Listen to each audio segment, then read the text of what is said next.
আসসালামু আলাইকুম friends, welcome to my channel. আজ আমি আপনাদের মাঝে ফিরে আসলাম নতুন আরেকটি রেসিপি নিয়ে। Mushroom noodles recipe. আশা করি আপনাদের কাছে আজ নতুনই লাগবে। যাদের বাচ্চারা মাশরুম খেতে চায় না কিংবা মায়েরা বুঝতে পারে না বাচ্চাদের কিভাবে মাশরুম খাওয়ানো যাবে, তাদের জন্য আজকের এই রেসিপিটি।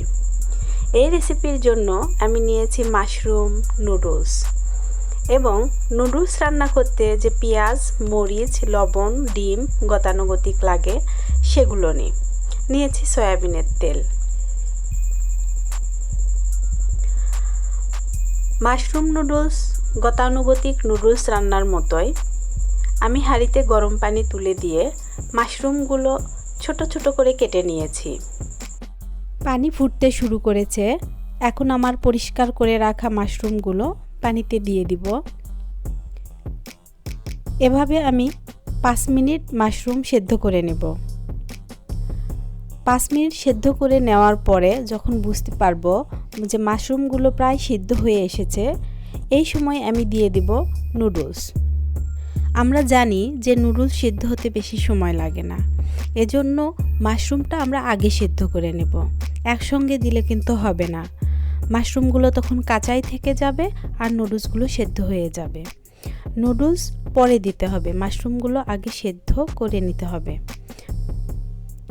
এই নুডলস এবং মাশরুম একসঙ্গে সেদ্ধ করে নেওয়ার সময়ই আমি লবণ দিয়ে দেব, কারণ লবণ যদি আমি এখন না দিই, ভাজার সময় দেই, তাহলে নুডলস এবং মাশরুমের ভেতরে লবণটা যায় না, তখন খেতে টেস্টি লাগবে না, ফলে বাচ্চারাও খেতে চাইবে না। বাচ্চাদের খাবার রান্না করতে আমরা যারা মায়েরা আছি আমরা জানি যে কতটা প্যারা সহ্য করতে হয়। বাচ্চারাদের মুখের রুচি এক এক সময় এক এক রকম হয়, আবার অনেক মজাদার না হইলে তারা খেতেও চায় না। এজন্য আমাদেরকে খুব সাবধানতার সাথেই খাবারগুলো রান্না করতে হয়। নুডলস এবং মাশরুম সেদ্ধ হয়ে এসেছে। আমি এখন পানিটা নিংড়িয়ে নিয়ে ঠান্ডা পানি এই মাশরুম এবং নুডলসের উপর দিয়ে ধুয়ে নেব। এতে যদি কোনো ময়লা থেকেও থাকে সেটা পরিষ্কার হয়ে যাবে এবং নুডলসটা ঝরঝরে হবে। যদি আমি এই ঠান্ডা পানি না দেই তাহলে নুডলসগুলো গায়ে গায়ে লেগে যাবে। চুলায় কড়াই উঠিয়ে দিয়েছি, আমি দিয়ে দিলাম তেল। কড়াই গরম হয়ে আসার পর তেল দেওয়ার পর আমি এখন দিয়ে দিব পেঁয়াজ, মরিচ, লবণ। আমি একসঙ্গেই দিয়ে দেই, এতে ভালো হয়। লবণ আমি আগেই দিয়েছি, এজন্য এখন একটু দিব শুধু ডিমটা ভেজে নেওয়ার জন্য।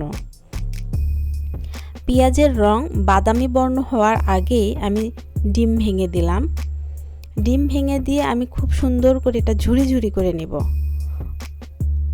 দেখুন, এভাবে যদি ডিমটা নেওয়া হয় তাহলে ডিমটা ছোট ছোট দানায় পরিণত হয়, তখন পুরো নুডলসের সাথে মিশে যায়। ডিমটা দলা পেকে থাকে না কিংবা ডিমের আষ্টে গন্ধটা থাকে না। এতে বাচ্চাদের খেতেও খারাপ লাগবে না, বড়রাও এটা খুব মজার সাথেই খেতে পারবে।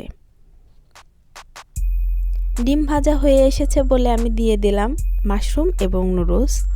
মাশরুম এবং নুডলস দেখেন কেমন ঝরঝরে লাগছে, এটা গায়ের সঙ্গে লেগে যায়নি, একটু ছোঁয়া দিতেই খুলে খুলে যাচ্ছে। এখন আমি খুব সুন্দর করে ডিম, পেঁয়াজ, মাশরুম এবং নুডলস মেখে নেব। এভাবে আমি 2 থেকে 3 মিনিট ভেজে নেব। পুষ্টিগুণে ভরপুর এই মাশরুম ছোট বড় সবার জন্যই খুবই উপকারী, সেটা আমরা সবাই জানি।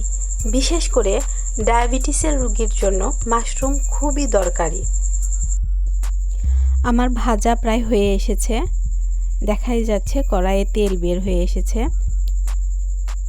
আবার বেশি ভেজেও নিব না, বেশি ভেজে নিলে একেবারে খটখটে হয়ে যাবে, খেতে মজা লাগবে না, সফট থাকবে না, ফলে বাচ্চাদের ভালো লাগবে না। নুডলসটা যদি আমরা তেল একটু বের হইতেই রেখে দিই তাহলে এটা সফট থাকে। এভাবেই যদি আমরা সার্ভ করি তাহলে বেশি ভালো হয়। এভাবে বাসায় মাশরুম নুডলস রান্না করে দেখুন, আমার বিশ্বাস আপনাদের অনেক ভালো লাগবে। আর যদি ভালো লেগে থাকে আমাকে কমেন্টের মাধ্যমে জানাবেন।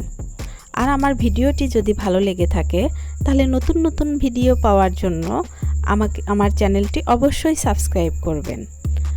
আল্লাহ হাফেজ।